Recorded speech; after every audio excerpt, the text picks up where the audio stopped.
Welcome to Mr. Biz Radio, biz talk for biz owners. If you're ready to stop faking the funk and take your business onward and upward, this show is for you. And now, here's Mr. Biz, Ken Wentworth.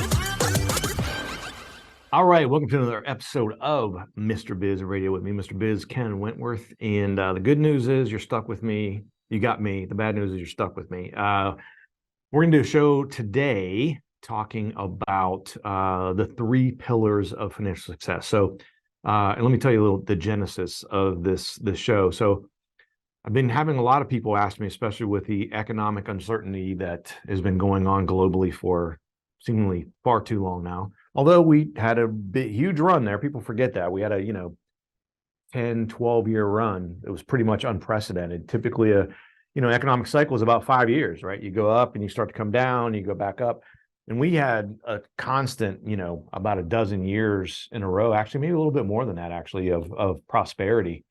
And I think that made people, I've mentioned it before, a little bit, pardon the phrase, but fat, dumb, and happy, right? I don't have to do much of my business. I'm going to grow it, 15 or 20% a year just by kind of showing up every day because of the economy and the climate that we were in. And I came to a screeching halt, as we all know. Recently, well, not too recently now, like I said, it's seemingly been going on for a while, but I think it's, the economic downturn, a recession typically lasts, up to 3 years, usually 18 to 36 months, somewhere in there is about how long they last. And so, depending on who you talk to, some people say we're still not in a recession, which if you guys have seen, I did a video, back in June of 22, June or July, I guess it was probably July of 2022. We were in a recession then. It was convenient how they changed the definition. We had the same definition of what a recession was for 40 years, but because of elections and political crap and everything, that's not really how you measure it. We had 2 consecutive quarters of economic decline. That's how we've defined a recession for, again, 40 years. All of a sudden now we don't call it that. But anyway, regardless. We started a recession in July of 22, as far as I'm concerned, and we've been in it. And we're coming up on the end of the year here. And, as I started to think about a lot of the questions we get and a lot of the questions I'm getting when I go speak at events and things, and a lot of owners and entrepreneurs are asking me, what should I be doing right now? And there's no magic pill, there's no, magic elixir for every single business. But one of the things I started to think ahead, soon we'll be doing the year-end show, right? So every year at the end of the year, I do a show, what to expect for the following year. So we're coming up here at the end of 2023. So at the end of I think on December 29th, we'll release the show that is talking about what to expect in 2024, how to be able to position your business, to be able to take advantage of the economic climate, the markets, all that kind of stuff. That'll be in that year-end show. And as I started to think about that, combined with a lot of the questions I've been getting over the last year, probably, from business owners of what they should be doing. And what I tell people, without knowing a lot about their business, you really have to go back to, it's like, everything, right? You talk about sports, you talk about relationships, you talk about everything. Go back to the basics, right? They say it all the time, go back to the basic blocking and tackling in football. You go back to, you got a troublesome relationship with anybody, right? Communication, going back to the foundation. And so, one of the things I always talk about is I have every client that I engage with, every person, that I help their business, we always start at that foundational level. And for me, that is my 3 pillars of financial success. And so I want to walk through those 3 pillars. Some of the key things, we won't be able to get a whole lot in depth about all of them, and each one of them, I should say. But I'm going to give you, some practical things that are pretty short term, pretty quick things. Most of them won't cost you a penny, maybe just a little bit of elbow grease to implement these things, but could have a good impact on you. And if nothing else from this show, you'll be able to sort of stabilize, firm up, somewhat optimize each of those 3 pillars. And if you get these 3 pillars correct, and those 3 pillars are cash flow, budgeting, and pricing. Those are the 3. You get those 3 right, and you have that foundation with those 3 pillars, you're going to be in really good shape in a lot of other things in your business, and it's going to free you up to be able to invest in other things in your business, do some things to scale and grow and things like that. But really, these 3 pillars are just so critically important. So let's dive in and start talking about the first one, cash flow. So cash flow, critically important. Literally, anyone who's listened to the show for the 7 years we've been doing it now, 82%, US Bank did a study on this, 82% of business failures, right? We all hear these statistics. Small businesses only last X amount of time. This percent fail within the first 5 years, et cetera. Of the failures, 82% of the failures are due to cash flow challenges. So what I like to do is like to flip that on its head a little bit and turn the tables. If you get cash flow right, you only have to worry about 18% of the reasons that businesses fail. Because if you got the 82% nailed down, you just got to worry about the 18%. So you got an 8 out of 10 chance of being successful if you just get this one pillar correct, the cash flow piece of it. It's just so important. So let me first start with, I know a lot of people, and it's going to be kind of cash flow 101, but I think a lot of people that I talk to, don't fully understand what cash flow is. It sounds pretty simple, and I think a lot of people, frankly, are embarrassed to admit that they don't fully understand exactly what cash flow is, because they think, oh my gosh, I should know that. I don't want to say I don't know it because I'll look silly. No shame, right? If you're a master widget maker, you're probably not a cash flow expert because that's not your expertise. You're a widget master, right? And so, really the best way I tell people to think about cash flow and how to define it is it's not about profit. Like, you could have profit and have terrible cash flow, have negative cash flow. You could have a bunch of cash and be losing money, right? It sounds completely counterintuitive to most people, but it's the truth. So the way I tell people, and the most foundational, basic way to think about cash flow is to think about your checking account. And when money goes in and when money comes out, that's cash flow. That's cash flow in and out of your checking account.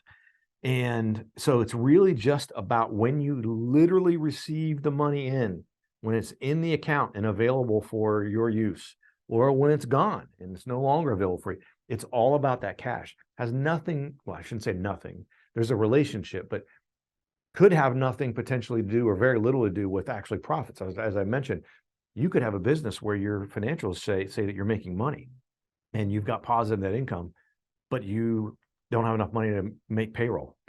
I know it sounds counterintuitive, but it's all about the timing of when money is coming in and going out of your account. So that's one of the things I wanted to start with, is really defining that, because it's not just about profit. It's not just about margins and all this other stuff, right? It's really just about the movement of cash in and out of your account. And I can give you some examples on that. We're running out of time here, but so I'll give you a couple of things that we're going to talk about here in the next segment. First of all, we'll give the Mr. Biz tip of the week, which actually this week is, funny enough, very much related to what I just said about money coming in and out of your account. But we're going to talk about one of the key things of cash flow, and again, we'll get into this a little bit, is shortening the payable receivable cycle. I'm going to tell you some different ways to do that. And we'll talk about that. That's going to be the main thing we're going to talk about, because that's all we have time before we get into budgeting and pricing as well, before we wrap up the show today. But come back after the break here. Again, we'll hit the Mr. Biz tip of the week, and we'll talk about improving cash flow by shortening the payable receivable cycle. If you would like to reach hundreds of thousands of business owners every week, Mr. Biz Radio can help. Our show airs globally 7 days a week for more than 25 hours across several internet radio stations, plus 20 plus podcast platforms. Also, video exposure on the new exclusive Mr. Biz Network streaming channel, which gets blasted to 100 plus streaming platforms, and the Mr. Biz YouTube channel, and our 350,000 social media followers multiple times every week. Join Mr. Biz Nation as an advertiser by emailing us at info@MrBizSolutions.com. Attention, Mr. Biz Nation. We have an exclusive offer just for you. Get lifetime access to scarcity countdown timers and logic links for only $69. Yes, you heard it right. Only $69. These tools will add urgency to your email campaigns and website pages, helping you increase conversions, sales, and capture more leads. Don't miss this incredible opportunity. Visit getpulsetools.com now and take your business to new heights. Got a question for Mr. Biz you want answered on air? Email it to info@MrBizSolutions.com. Now, once again, here's Mr. Biz. All right, welcome back to the show. As I said, it is time for the Mr. Biz tip of the week, and I mentioned it is strangely, ironically enough, very much tied to what I was just talking about in regards to cash flow and cash coming in and out of your account. The tip this week is actually a quote from none other than Mr. Jesse Itzler. And at first, when I say it, it's going to sound a little bit negative, but it's not. Let me explain. So his quote is, "Don't celebrate until the money is in the bank." How funny is that it ties into what I was just talking about? I promise you I didn't plan that. But what he means by that, especially as entrepreneurs, so those of you that are entrepreneurs, business owners, you may have already seen where I'm going to go with this. You already know where I'm going with this. There are so many times as an entrepreneur where you have a meeting that goes really well and it's a potential partnership, and you already start to think about the possibilities of that partnership and the results of it and the potential, impact, positive impact it can have on your business. You start to get, as an entrepreneur, right? You start to blow things up. Man, if we did this, and then that would expand that, and then that would happen. And then nothing ever happens, right? You plant all these seeds and you have all these great meetings and things like that. And sometimes it never happen. So what he talked about, and what he means by "don't celebrate till the money's in the bank," is things fall through. He when he gave that quote, when I heard him speak, he was talking about he had a deal and a verbal agreement to sell a company that he had developed for a lot of money. And he got home, they had a handshake agreement. They just had to draw things up and sign them. Long story short, as you can imagine, it fell through. He had already gone out and started thinking, it was the first company he had sold. He had already gone out thinking about, man, I'm going to get this much money and I'm going to be able to take care of my parents. He was already making plans, and it never happened. It fell through. So that's what that means is, it's good to get excited about things, but you got to kind of temper things sometimes now and again, and don't celebrate until the money is in the bank, until it's a completely 100% done deal, not 99%, 100%. So that's tip of the week. Entrepreneurs will get that one. At the roller coaster ride of entrepreneurship. I'm sure you've dealt with that a time or two. All right, so let's get back into talking about the three pillars, specifically cash flow. As I mentioned, shortening what I call the payable receivable cycle. And that is when you pay for something, maybe goods, raw materials, et cetera, to make the widgets that you make, paying the salaries of people that are providing the services that you provide, and then when you actually get paid for those things. So shortening that cycle. So usually, if you make widgets, you pay for raw material, and then it takes you some time to make the raw materials, and then you have to put it out for sale, and then you have to sell it. Depending how you sell it, it may take you, may have to do an invoice, and so it's another 30 days. It could be, and depending on how long your sales cycle is, right? Between when you paid for raw materials and then the subsequent labor to create the widgets to when you actually get the money in the bank, as Jesse said, it could be 3, 4, 5, 6 months. That's a great example of cash flow of, you got cash that went out the door here on, let's say, day one to buy these raw materials, and you don't actually get cash in the door to pay for the materials, the labor, et cetera, that went into creating those widgets for several months. And so that's how, you end up with this cash flow situation where you've got money out and you've got goods out and you haven't gotten paid for them yet. So shortening that cycle. And so instead of it, trying to shorten this, make it as close as possible to when you're receiving the money for the goods or services you provide. That's what I mean by shortening that payable or receivable cycle. So again, there's a whole bunch, shameless plug. Cash flow is so important. Literally, my first book is about it. It's called How to Be a Cash Flow Pro. It's a pretty short one. It's, I think, 70 pages long. But there are, I think we counted, can't remember if we wrote it in here or not. I think there are like 50 cash flow tips in this thing. So How to Be a Cash Flow Pro, check that out. But a couple quick ones I can give you that are important in helping shorten that payable receivable cycle, and it's around invoicing. And these are what I was talking about earlier, things that you could implement, probably not going to cost you anything or very little. And one is you bill immediately. I know it sounds silly, but a lot of people, a lot of business owners, it's dreadful. They don't like billing. That's a pain in the butt. And so I've worked with business owners before where they do their invoicing once a week. So they may work on, Sunday, Monday, Tuesday, Wednesday, Thursday, Friday, and then they do their billing Saturday morning. Well, if they did work on Sunday or Monday, that's been how many days that have already lapsed that you haven't even invoiced them. And if you are a business that invoices net 30, you're waiting, they might pay you in 30 days, or if they're late, it might be even later. So you got to wait another 30 days. But now you've just added, 5 days to the process by not billing immediately and invoicing immediately. And one of the ways to do that is to have an automated invoicing system. And it will cost you some money, but you can find them out there, these platforms that are very inexpensive.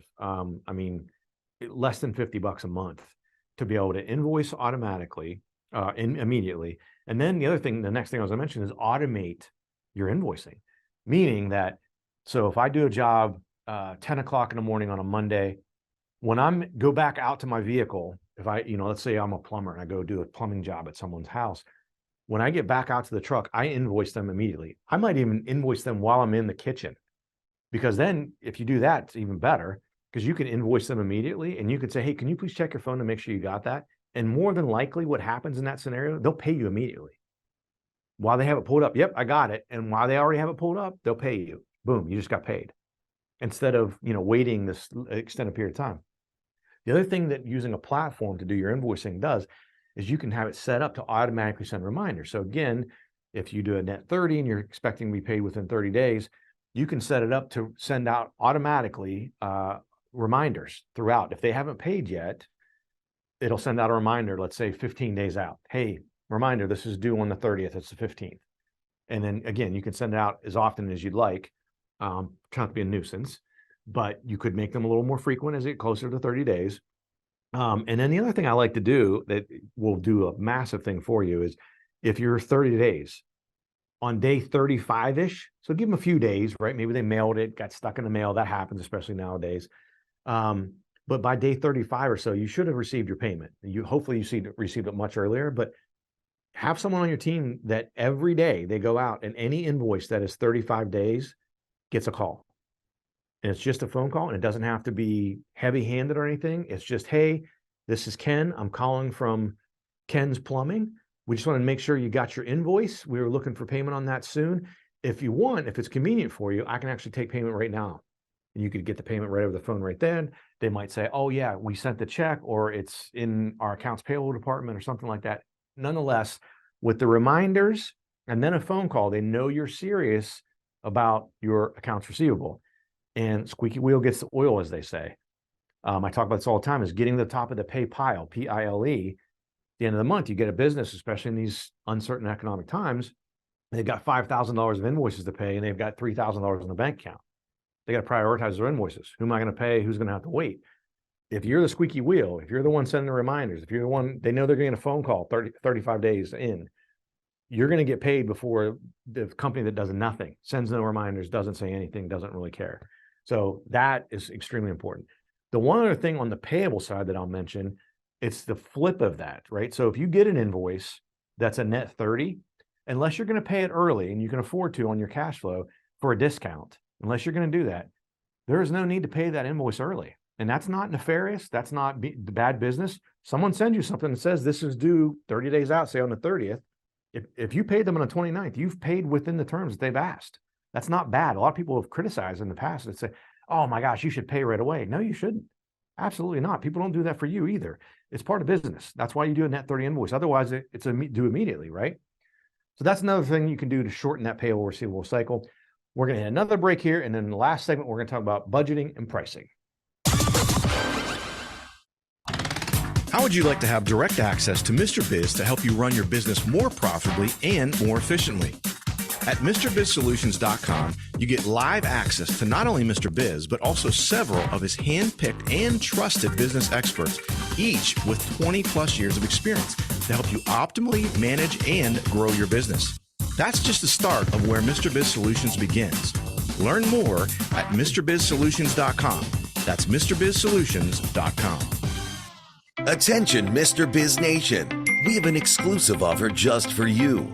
Get lifetime access to scarcity countdown timers and logic links for only $69. Yes, you heard it right, only $69. These tools will add urgency to your email campaigns and website pages, helping you increase conversions, sales, and capture more leads.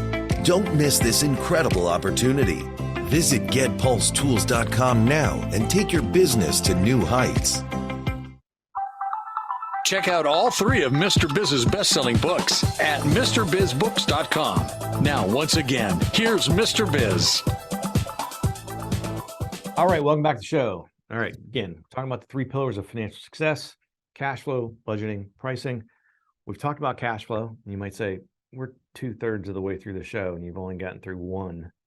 Well, cash flow is the most important one. I close every show. Cash flow is king. If you don't have cash, you don't have business, right? It is the most important one. So I don't feel bad that I've spent a lot of time on that one. It's a very, very important one. Budgeting and pricing, another shameless plug. My second book, Pathway to Profits. There are, I think there's 2 chapters in here on cash flow, and then there's a really long chapter on budgeting, and I know there's another chapter as well on pricing. So critically important. If you want to dive into it a little bit more, you can check out Pathway to Profits. You can go to our YouTube channel. We've got a bunch of videos out there. I think we even have like playlists for cash flow videos, for pricing videos, budgeting videos, etc. But budgeting.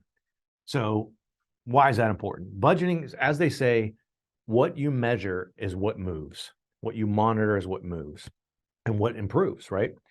And budgeting is by far, I've got a lot of experience. Check the gray hair here. I got the credibility as far as the experience goes. Budgeting is the best way to measure your financial results. Without a budget, you're kind of flying blind. And one of the things I want to clear up is a lot of people, I think, are fearful of the word budget because they think of budget in the same way they think about the word diet, right? If I tell you you need to go on a diet, the first thing you think of, again, the extreme. I got to eat salads and drink water all the time. No, when I was powerlifting, I would have a diet that was to gain weight. So I was eating my butt off trying to gain a bunch of weight. Diet is just a controlled plan of what you're eating. And then you make the plan based on what your goal is. So a budget could be a growth budget to where you're not pinching pennies everywhere. I mean, you're not spending frivolously either, but you're not pinching pennies. You're trying to grow the business. And so a budget's not just like a diet. It's not just like, shrink and shrivel. That's not it at all. It's just measuring what you do. So a couple of things that are really important.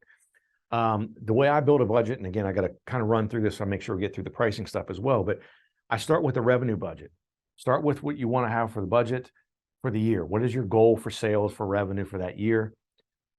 From there, you can look at your historical percentages for your cost of goods sold section. So the things that are driven by sales. So when you sell a widget, that costs you, $2 of raw materials and $3 of labor and whatever. You can do those percentages and have it, your cost of goods sold be a formula that drives right off of whatever the revenue you put in for each of the 12 months. And then from COGS, you go down to the admin section and the expenses. An admin section, what I would strongly encourage you to do, an admin section is things like things that are not variable or not as variable, and they don't flow exactly with sales. So it could be the rent of your office or your building. It could be insurance. It could be marketing. It's kind of it fits in that role as well, that realm as well. But I suggest on the admin side, use a zero-based approach. That means you start with 0. I'm going to assume we're going to spend $0 on overhead, on admin expenses. Prove to me what we need to spend. Now, what you can do is you can go back and look at last year. What did we spend last year? Do we need to spend that much? That's kind of the zero-based approach. We spent 10 grand on this last year. I want to spend 0. Prove to me we need to be something more than 0. Is it 10? Is it 5? Is it 20? Right? It depends what the goals for that year are. So that's another very, very important thing to do, is use that zero-based approach on the admin or overhead expenses. The other thing that's extremely important is to add cyclicality, seasonality to your budget. Don't just straight line it. Don't say, I want $1 million to a revenue, I'm going to put $100,000 in each month. Almost no business is that straightforward. There's always a little bit of cyclicality or seasonality to the business. Make sure that you reflect that on the revenue side. And then that's going to drive down to your cost of goods sold, which is variable based on your revenue, like we just talked about. So that's another thing that's critically important. You got to have the cyclicality in there, the seasonality in there, to make sure that as you go through the year, you understand where you're at based on where you should be and not just on a straight line approach. So that's budgeting. I know I ran through that really fast, but again, you could check out more in Pathway to Profits or our YouTube channel. Go out to the budgeting playlist or whatever they call it. We've got just a little over 4 minutes left here, so I want to make sure I get through pricing. Pricing is the third pillar. Why is pricing important? Well, the first thing I'll say, other than the obvious, right? A lot of businesses have what I call, and many of you heard me probably say this before, the silent business killer. And that is a product or service that you offer and you sell that is at best break even, but oftentimes actually loses you money. So for every time you sell that product or service, you're actually losing money. I call it the silent business killer because, of course, you wouldn't do that on purpose. Almost every business that I've ever worked with has a silent business killer or more than one, meaning that they're unknowingly, it's costing them $100 to create that widget and sell it, and they're selling the widget for $80. So literally losing $20 for every one you sell. And sometimes what that silent business killer can really kind of mess with your head a little bit because it's not intuitive at all. Because in that scenario, again, if you're losing $20, you're selling something for $80, but it costs you $20. And because you're priced like that, you're probably priced below market, right? Your competitors. So you're probably going to sell a lot of them. So all of a sudden you see sales going up, you see revenue going up. Well, man, I'm killing it. But every one of those you sell, you're actually losing money.